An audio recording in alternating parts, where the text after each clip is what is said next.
اچھا یہ آپ کی کیا لگتی ہیں؟ بیٹی. یہ آپ کی بیٹی ہیں؟ ہاں جی. اچھا آپ مجھے یہ بتائیں کہ اس کی شادی نہیں ہوئی ہے؟ نہیں. وجہ؟ منگنی پہ ساڑھ تو جی کی گنجائش نہیں ہے. اس کا ابو فوت ہویا تھے بھی ساڑھ چ گنجائش نہیں ہے جی. اور ان کے بھائی؟ ان کے بھائی چھوٹے ہیں بالکل. کام کیا کرتے ہیں آپ لوگ؟ ہم دیہڑی دوڑی کریں دی ہے بھی کس ٹائم آپ روزی دا مسئلہ کرنے بٹھے تے پیسے دینے نے 2-3 لاکھ روپیہ بس. اچھا اور ویسے کتنا پیسے کماتے ہیں آپ لوگ دن میں؟ 500 1000 2000؟ دیہڑی کے بس دون جانے ہیں بھی کار کلے نہیں چھڈی جاندی. بچہ چھوٹا ہے تے بھی دیہڑی دا کوئی 700 کما لیا 600 کما لیا 900 کما لیا بس اتنے جا دا گھر دا سرکٹ چلائندا. گھر میں آپ کے کوئی واش روم پانی وغیرہ؟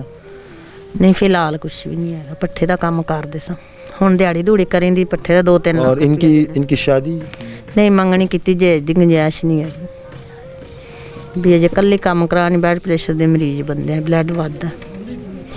کیا کہنا چاہتی ہو آپ کے لیے لوگ کیا مدد کریں؟ آپ کی مدد لینے بھی سارے نال تھوڑا جا تعاون کرو بھی بچی دی شادی کرنی ہے. آپ مجبور ہیں بھی ٹھیک نہیں رہندے پریشن ہویا میرا. اچھا سسٹر یہ آپ کی بہن اب یہ بتا رہی ہے کہ آپ کی شادی ابھی تک نہیں ہوئی. نہ ہونے کی وجہ کیا ہے؟ ہم غریب لوگ ہیں بھائی اس لیے. تو غریبی کی تو کوئی وہ ہوتا ہی نہیں ہے. کیوں آپ کے سسرال والے آپ لوگوں سے جہیز کے سامان زیادہ مانگ رہے ہیں؟ ہاں جی. ہاں جی. اگر نہ ملا تو پھر کیا کریں گے آپ لوگ؟ شادی کر لیں گے پھر. گھر میں ہی بیٹھیں گے؟ ہاں جی گھر میں. شادی نہیں ہوتے؟ ہاں بھی قرضہ بہت ہے آپ کرنے والے دیہڑی دا. تو ویسے یہ رواج ہے کہ نہیں بس ویسے مطلب یہ سارے یہاں پر چلتے ہیں؟ نہیں رواج نہیں ہے کہ بھی غریب ماڑے بندے پیسے اگے نہیں دینے بھی. جہیز آپ مطلب لڑکی والے نے جہیز دینے ہیں؟ ہاں لڑکی والے دیندے نے جی. ہر گاؤں ہر علاقے کا ہر سٹی کا ہر سٹیٹ کا اپنا اپنا ایک رواج ہوتے ہیں بٹ میں نے کبھی ایسا دیکھا نہیں ہے. اگر ہم اپنی بات کریں ہمارے میں یہ نہیں ہوتے. ہمارے میں لڑکے والے ہی جہیز دیتے ہیں. اب یہاں پر معاملہ یہ ہے کہ ان کے پاس کوئی جہیز کے لیے کچھ ہے ہی نہیں.